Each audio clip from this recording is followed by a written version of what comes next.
नमस्कार, मैं एस्ट्रोलॉजर रत्नाकर अपने यूट्यूब चैनल पर आपका स्वागत करती हूँ।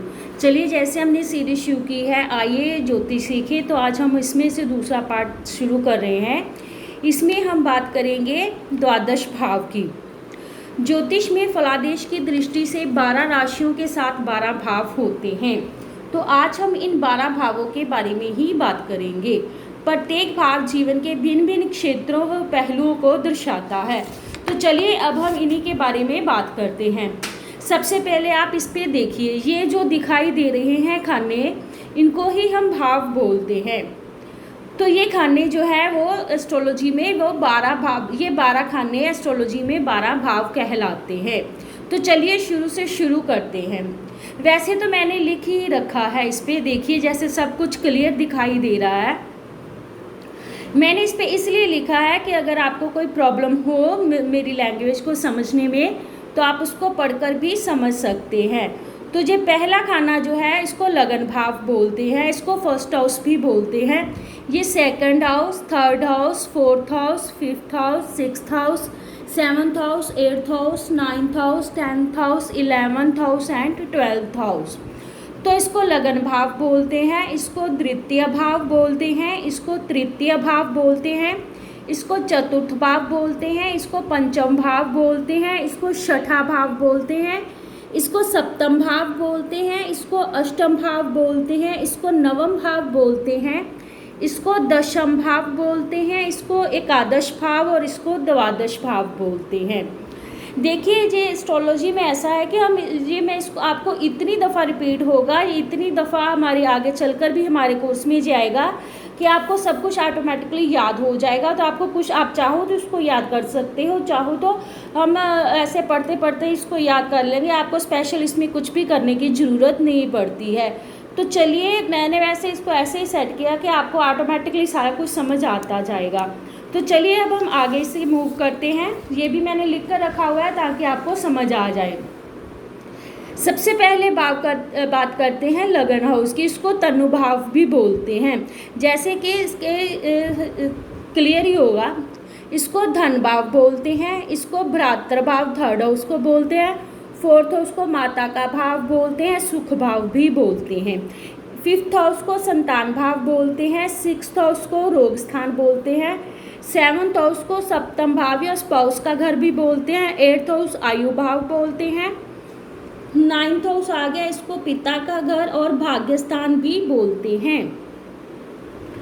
ये हो गया 10th हाउस कर्म स्थान बोलते हैं इसको, 11th हाउस आय का घर बोलते हैं इसको, और 12th हाउस हो गया, इसको व्यय भाव भी बोलते हैं।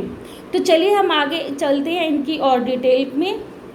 सबसे पहले जो हो गया हमारा लगन में से हम जातक के बारे में जानकारी प्राप्त करते हैं, जैसे कि उसकी शारीरिक बनावट कैसी होगी, उसका स्वास्थ्य कैसा होगा, उसका स्वभाव कैसा होगा, उसकी शारीरिक रचना कैसी होगी, उसके कैरेक्टरिस्टिक्स कैसे होंगे, उसके नैन नक्श कैसे होंगे। ये सारा कुछ जातक के बारे में जितनी भी जानकारियाँ होती है, जैसे उसका रंग सांवला होगा, गोरा होगा, उसके नैन नक्श कैसे होंगे, उसकी आंखें कैसी होगी, और जो भी हमें उसके शरीर के बारे में, बनावट के बारे में, उसके स्वभाव के बारे में देखना होता है, यहीं से हम देखते हैं उसको। इसको फर्स्ट हाउस बोलते हैं। नेक्स्ट हो गया धन भाव, जैसे कि इसके नाम से क्लियर है, जहाँ से हम इंसान के जातक की इनकम के बारे में, उसके फाइनेंस के बारे में देखते हैं कि उसको कितना फाइनेंस होगा और उसका फाइनेंशियल पोजीशन कितनी स्ट्रॉन्ग होगी और वो क्या अर्निंग करेगा और कैसे। उसकी अर्निंग के बारे में जो भी है वो इसी में से हमें पता चलता है, और उसकी फाइनेंशियल कंडीशन कितनी स्ट्रॉन्ग होगी या नहीं स्ट्रॉन्ग होगी या कैसी होगी, वो इसी से हमें पता चलता है। तो नेक्स्ट बात करते हैं थर्ड हाउस। इसको भ्रातृ भाव भी बोलते हैं और पराक्रम भाव भी बोलते हैं। तो जैसे कि इसके नाम से क्लियर है, इसको भ्रातृ भाव बोलते हैं, तो इससे हमें जातक के भाई बहनों के, स्पेशली छोटे भाई बहनों के बारे में पता चलता है कि वो कैसे होंगे और उनके साथ रिलेशंस कैसा होगा, होंगे भी या नहीं होंगे, वो भी हमें इसी भाव से पता चलेगा।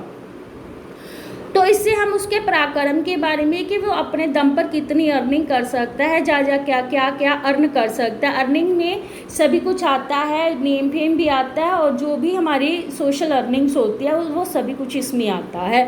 यहाँ पे अर्निंग से भाव फाइनेंस नहीं होगा।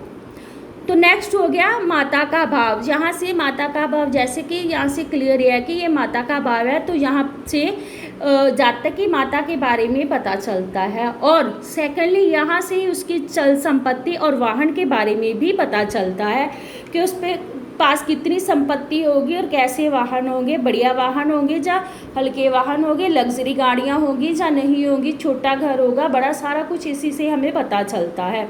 ये उसकी चल संपत्ति और वाहनों के बारे में बताता है। तो इसी से हम अगर ध्यान से स्टडी करें तो इसी से हमें सारा कुछ पता चल सकता है।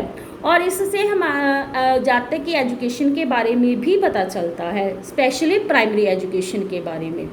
नेक्स्ट बात करते हैं 5th हाउस की। इसको संतान भाव जैसे बोलते हैं। तो इसमें से इंसान की संतान के बारे में पता चलता है, उसकी स्पेशली उसकी फर्स्ट संतान के बारे में हम यहीं से स्टडी करते हैं।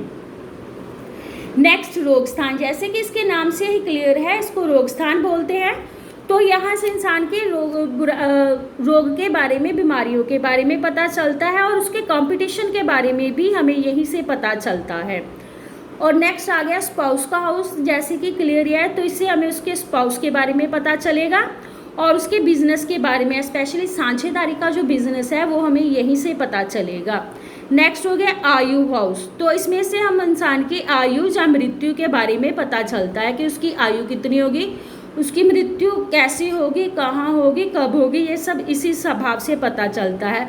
और यहाँ से हमें उसके गुप्त ज्ञान के बारे में, या जो हाई स्टडीज़ बोलते हैं जैसे कि PhD वगैरह, उसके बारे में भी हमें यहीं से पता चलता है।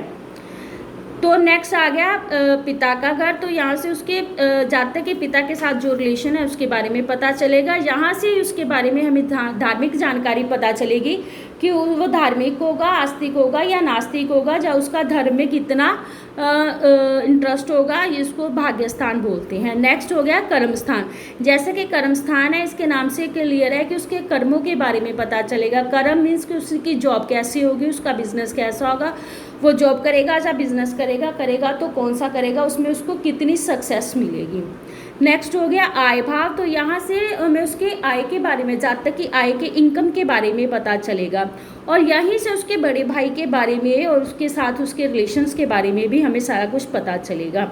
नेक्स्ट हो गया व्यय हाउस। जैसे व्यय मीन्स खर्चे होते हैं, तो यहाँ से हम जातक के खर्चे के बारे में जानकारी इकट्ठी करेंगे, और यहाँ से हमें विदेश यात्रा के बारे में भी पता चलता है, या विदेश में जो सेटल होना चाहते हैं वो भी हम यहीं से देखते हैं।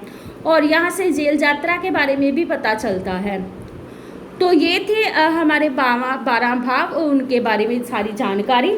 तो आगे नेक्स्ट जो हम करेंगे वो होंगी राशियाँ। तो नेक्स्ट जो हमारा एपिसोड आएगा हम उसमें राशियों के बारे में डिस्कस करेंगे।